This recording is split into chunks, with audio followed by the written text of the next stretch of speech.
We start with the first woman ever in a leading position in Formula One. She's known in media as the first woman in a management position. She took over a third of the shares in Sauber Formula One team. She was team principal of the team from 2012 to 2017, and in 2019 she entered esports. Welcome, Monisha Kaltenborn. Thank you. Monisha, let's talk about the Formula One first. Which impact does data have on the development of a racing strategy? Well, it's an extremely important impact because if you look at the nature of the sport, you have your driver as the person right in front getting the results home. You have a team, but equally important is your tool, which is the car. And the car represents cutting-edge technology. So you see the strong connection you have between both areas. And given that technology, you generate a lot of data. And because of this, we go back decades already into Formula One, where you collected data, you analyzed it, and you developed your car and your strategies from there. So today, it's a tool which you can just not imagine working without. And we have teams set up where you have, I think, a couple of terabyte per race which you collect. It's real-time transmission to your home team, to the track team, and you are simultaneously getting strategy recommendations, let's call it like that, what you should do when this accident happened, this safety car comes in, or it rains or whatever. So, if I understand you correctly, the whole communication in between the team is at the end based on data, and the decisions that are made are based on data. They are driven by data, yes, but at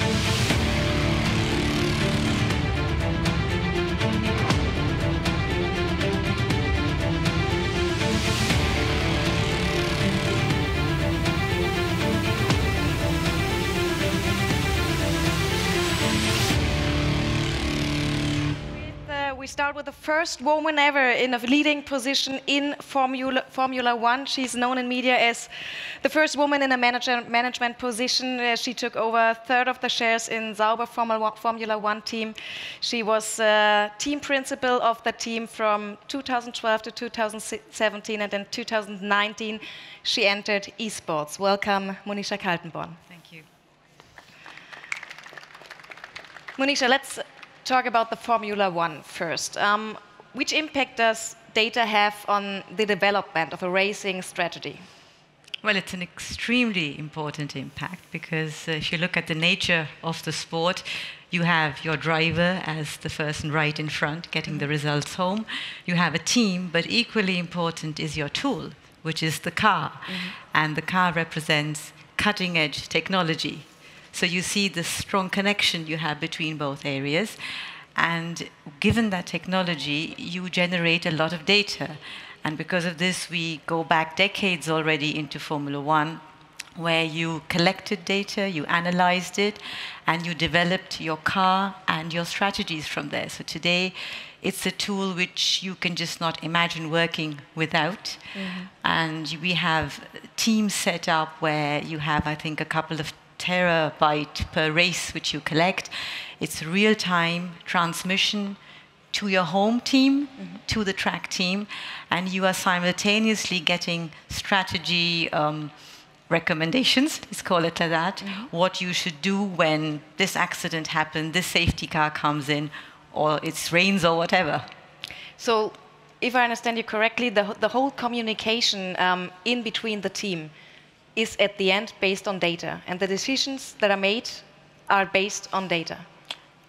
They are driven by data, yes, but at the end of the day, it's a person that decides, and usually the driver. And you hear this sometimes on TV when, you know, the team is saying you box now because it's the right thing to do, and the driver just passes by and says, no, I think my tires are good.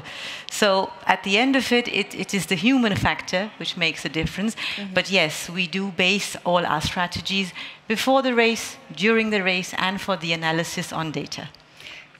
At the end, at Formula One, what is more important, the car or the driver? Well, I'd say at the end of the day, the driver, because you see that also in leading teams right now, they have the same car, but still they're not both on the same position, always 1 and 2. At the moment they are, but that can change. So at the end of the day, it is the human factor which makes the difference, because you still have to have that bit more in you to make use of all what data can provide you. How can the driver at the end participate? I mean, you have the opinion, the feelings, maybe the observations of the driver, and you have the data around the car, all the informations you get. Where's the point that the driver can influence what happens? Well, first of all, it's very important that the driver knows how to analyze the data to a certain extent, how to give the right feedback, to give his performance team the feeling, what I'm saying is that what they expect, I would say. So I think that communication is very important, and also timing of that communication, because if you're in a race, the communication is rather quick and short. You can't have long discussions on the radio. So important is the driver understands what you are looking for through the data, and then gives his feedback. So he needs to know what is the team expecting from me in terms of feedback. And the more precise it is, the quicker it can be used, and the more efficient the process is. But always at the end, the data can say, like on tires, you need to come in now because they've reached a certain level. But if the driver feels good about it, you will not usually go against your driver. Okay, so at the end, the driver makes the decision? Usually, yes. Usually, yes. Okay. The race is over. You are analyzing the race. By the help of which data? You collect during the race a lot of data. Like I said, we're talking here of a couple of terabytes, which you have. You have hundreds of sensors on your car, which are delivering this data real time. And you are developing things during that time in terms of your models. So it's very important in this process that you have a team which understands what was said today also before, that you have to bring your whole team up to that speed, that your processes, your workflows know how to use all this data. And this is about not just collecting, it's storing it, it's retrieving it, and making the right analyses. So you then look at, how did you perform? Did you actually make use of the tire life? Were you too rough with the tires? How did you deal with the energy systems you have? We have very complicated powertrain systems where you have to manage your energy. You have to reload. You have to make sure that that goes in the time when you attack or where you don't. Your temperature developments. So all this telemetry data, which we're talking about here, you need to analyze that. So at the end, it's a lot of little, puzzle parts you have to put together. How do you see the development on this?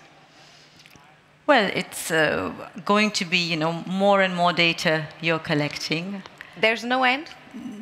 There's never an end in the virtual world. You can do what you want to there at the end of the day. So, but do you see a logical end of collecting data? I do, till to a point until what you can really still make use of and you can comprehend. And what was also said today before, that how do you overcome the challenge to transmit this to the driver at the end of the day? Because, with all due respect to the drivers, they are not academics. They are not engineers who are sitting there, and they don't have the time to do these kind of analyses. So the end will always come there, that to what extent can you make use of this information and how quickly? As I said in the beginning, in 2019, you entered esports. You took over the CEO position of Racing Unleashed. What can esports teach Formula One, and maybe also the other way around? Well, it's a very interesting relationship because although we're talking this kind of same sport, it's very different. And obviously, the virtual world, you have very different challenges. You don't face those those, let's say, bumps and those dangers which you have on the road in the real world. You can do many things. You can drive certain lines which you would never do on the track, because if you do that, you might just break your gearbox if you shift at the wrong place on a curve or so, which you don't want. So you can learn to be open to data, to learn from these analyses, to have a certain understanding and eye what is important, and to adapt. Of course, on the other side, you learn from the real world that there's so much which can happen around you, and even if you don't get hurt in that, how can you be better through your driving lines, that you just don't drive over all curbs. Sometimes it's better to take a different driving line. So it's a very interesting relationship. One question. What do you love more, Formula One or esports? Well, I've spent much more time in Formula One. I do have to say Formula One. It is... To be true, that was what I was expecting. It's the emotional side to it. And I'm not saying that esports drivers are not emotional. They're highly emotional. And you have exactly the same reactions. But it is this feeling when you are really there, and there's so many things which can happen. And all you can do is actually just react. And whoever has then the best reaction wins. Monisha, very interesting insights into the world of data in Formula One. And I would say now let's open the round a little bit and get some other perspectives into. Please welcome on stage one of the most successful German professional triathletes in the middle and long distance. She's a 6-time long distance winner and has been active in competitive sports for more than 20 years. Please welcome on stage Daniela Bleymehl.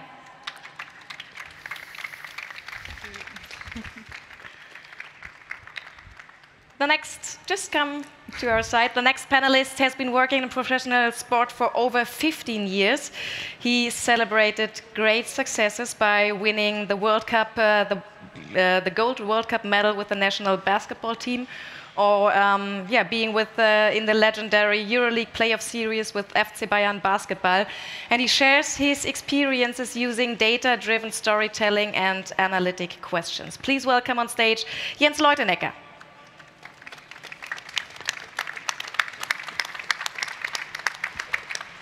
And the next panelist is a gold medal winner too, and we are not speaking about one gold medal, we are speaking about several medals he was winning. Currently he's the co-coach of the German men's national hockey team, which won the gold medal at the 2023 World Cup, and he's just one of 3 people who have won the world title as a player and as a coach. Welcome on stage and give a big hand to Jamilon Mülders.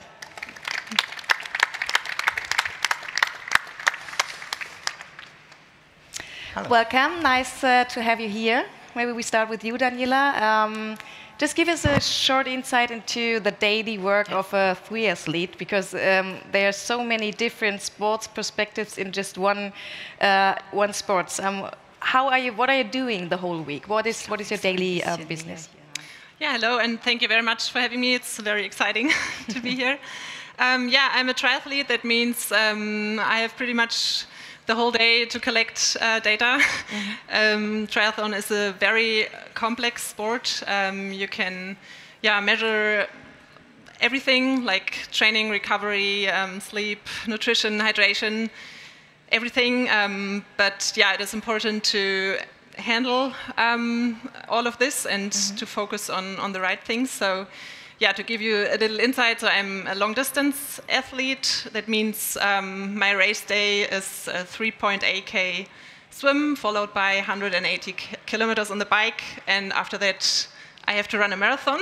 So my goal is pretty much to be as fast as possible for as long as possible on that day.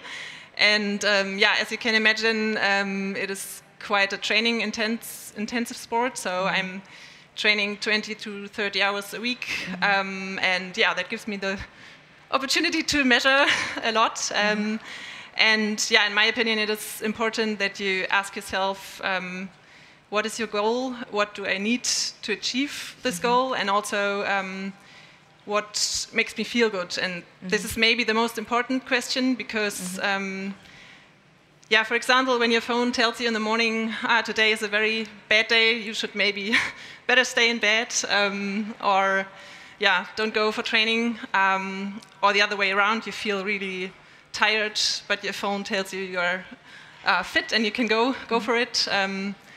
This can also make a lot of pressure and maybe even negative feelings. So, yeah, in my opinion, you should really focus on the data, which is important at the moment.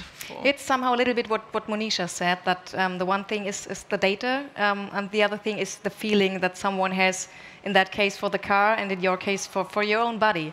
What are you doing in the morning when your phone tells you, oh, Daniela, stay in bed, it's not your day? Well, I have to get up because because you have two children. Okay. I have two children. But what about training? And this is also can be a reason for bad or stress. Yeah, bad stress score in the morning. And of course, this is not the only thing you can measure.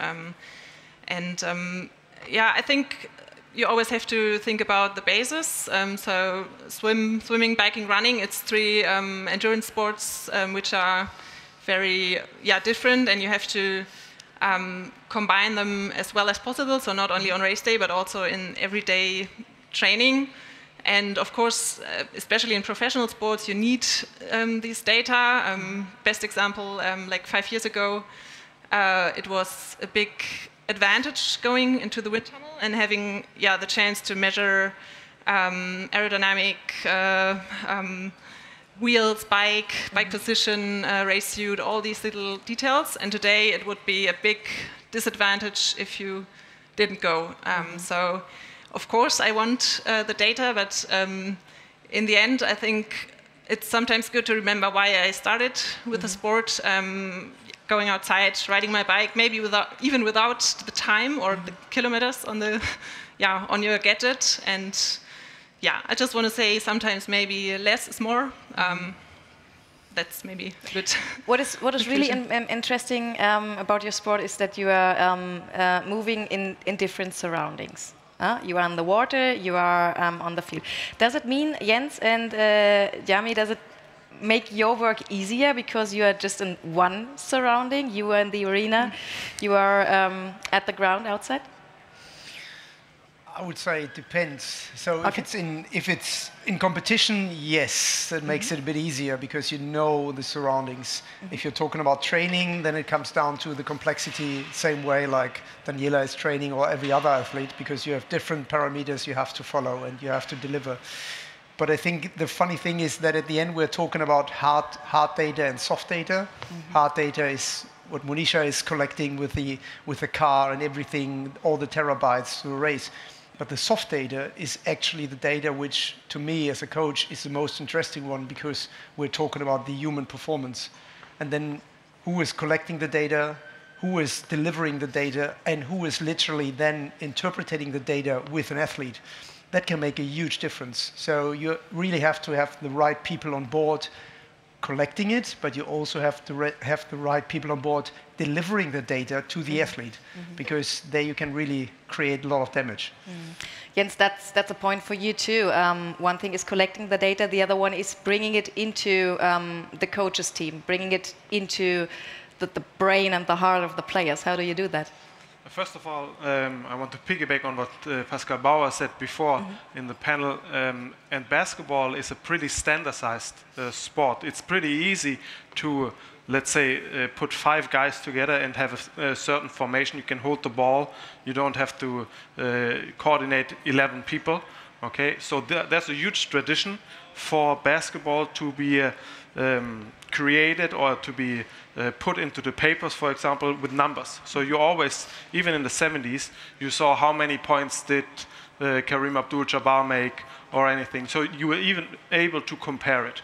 So from a traditional standpoint, there is a history in tracking data, and there's an acceptance from coaches to accept traditional data, and then you have to be creative in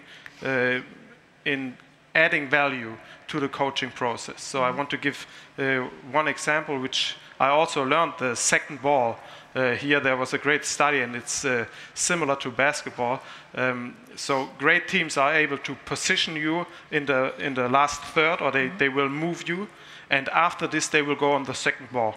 Okay, and we wanted to teach this throughout the whole World Cup, even the preparation, by tracking the habits of the players, whether they are just standing, so we shoot. Are the players just standing, or are they aggressively moving into the spots we told them where the ball would most likely go? So we have the data, and then we tell the players, okay, you did a very poor job in going and crashing the glass, and this developed step by step. So we were able then, against the US, we were marked 25 second chance points. Just to put this into perspective, no US team ever received more points than against Germany, and this was because we had 25 second chance points, because we made we are able to change the behavior with data and always tell the players, okay, you need to go more, and this crash rate was 56%, we want 80%. So we went on and on and on, and always nagging, that's what you have to do as coach, to tell the guys, and then you're gonna back up that with the numbers. Did the players understand the importance of doing so in the very first moment you told them, or did they understand it after they saw the result, that means winning against the US team?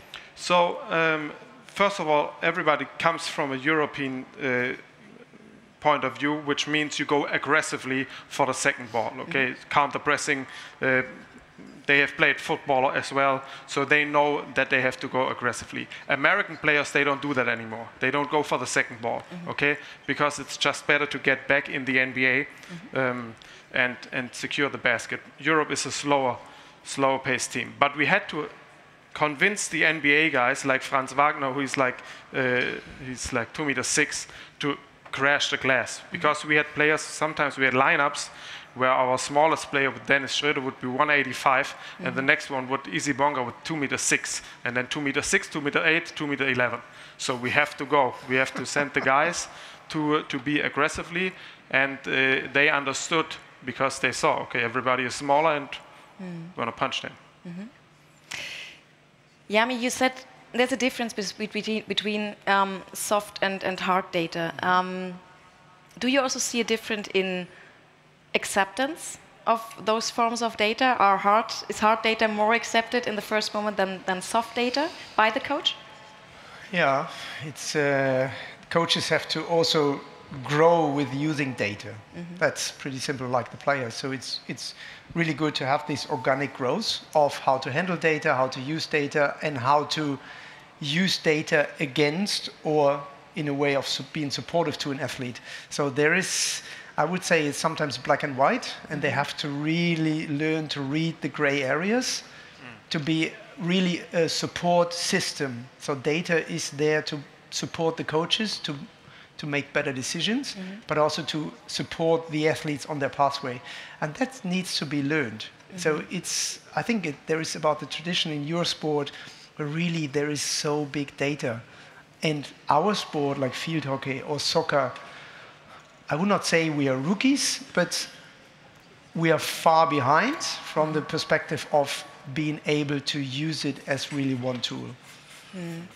But I think that's a question of acceptance at the end. And I think in your sports, Monisha, and Formula One, it is just clear that data is the basis of everything. It's an integral part of the entire racing activity, for preparing, for racing, for analyzing. And I think what's made a big difference is also, if you look at the younger drivers coming up, that the young generation grows up so much more open to technology, you know, starting with simple things. If you look at a steering wheel with all those buttons, I mean, kids are used to just pressing around and they figure it out immediately, whereas slightly older drivers, if I stick to them, do have their issues with the buttons, you know. Why do you need so many buttons on your steering? So it shows how generations have changed in their thinking, and if you have that openness with you, you're just more used to it, and you know this is part of it, so you better learn this, and you better do this because it makes you quicker.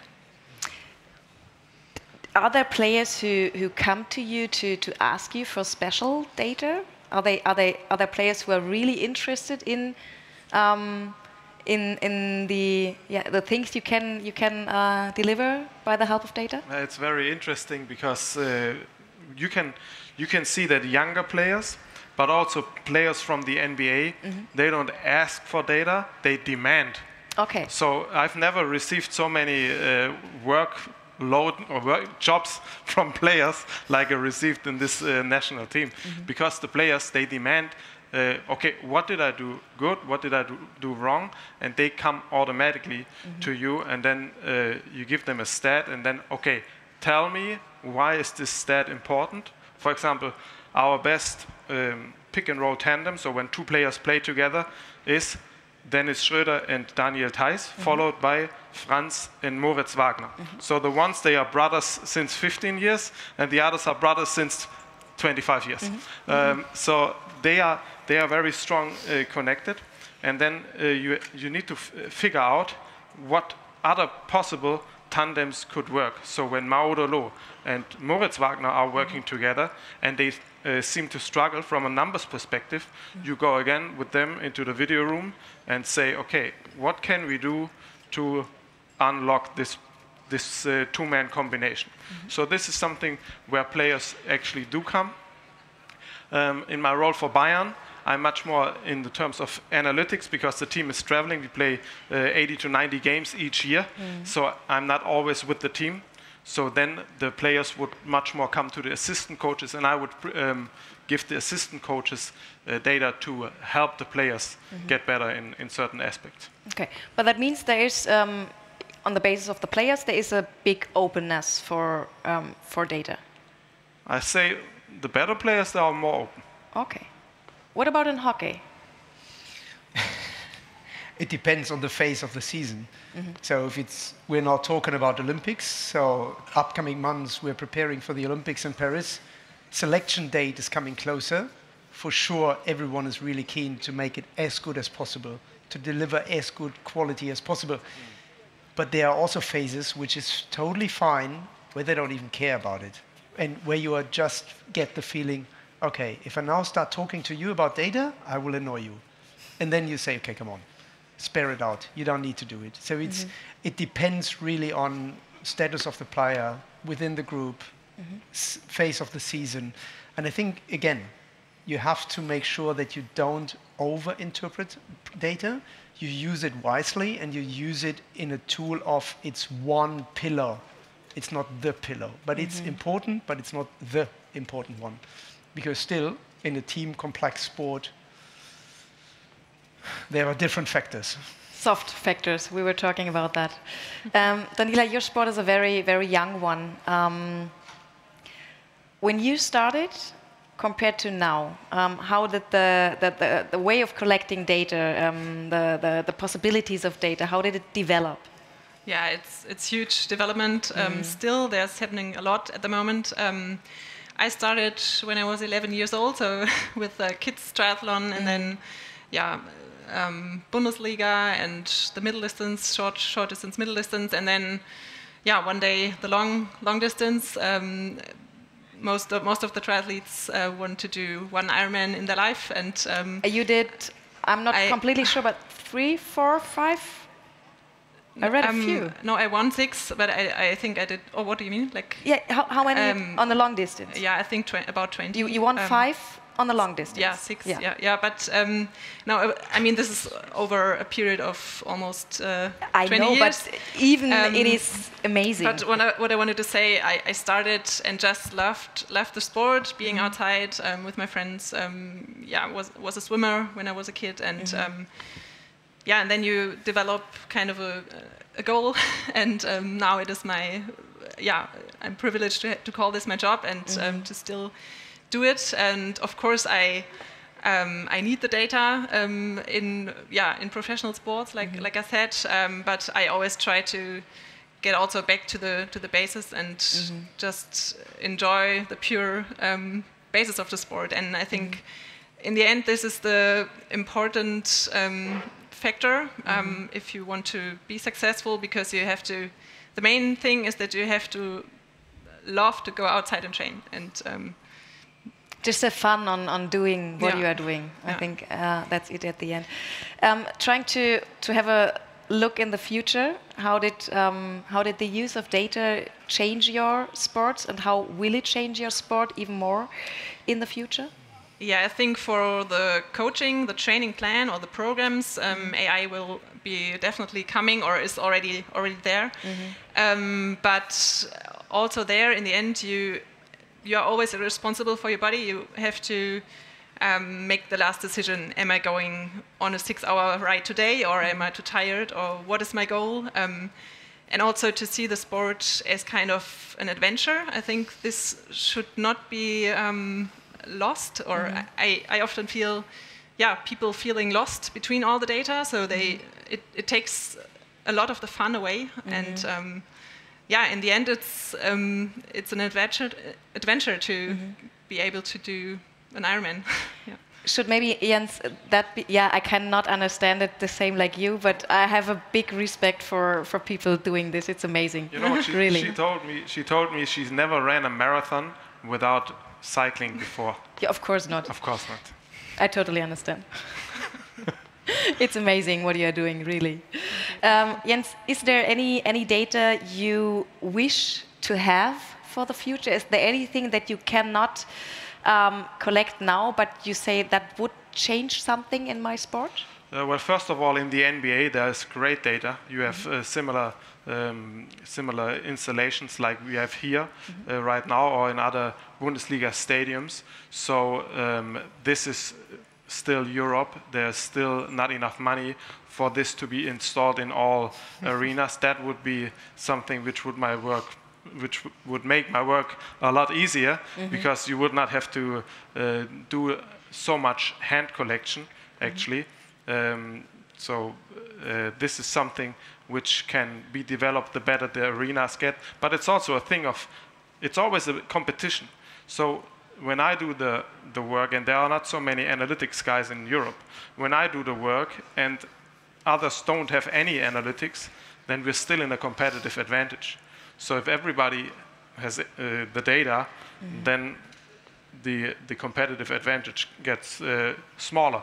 So for me, it's okay if they don't develop, because then I have job security for 20 years. But kidding aside, this would be great to have systems like we have here. For example, I saw the installation they have here. That would be great to measure and to have it live, on the click, on the go, without tagging afterwards.